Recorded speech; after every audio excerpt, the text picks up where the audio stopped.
Ito maganda ito. Malalaking bunga niya.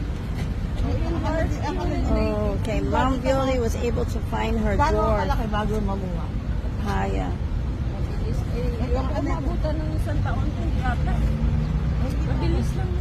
ilalagay dito po ito. May pagkakat niya. It takes 1 Ano year yan, to dwarf? grow. Tawag? Opo. Dalawa na siya lang po nila.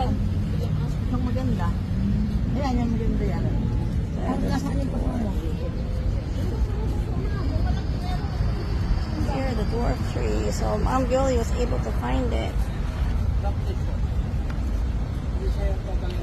Kaya na po siya kawawa mga.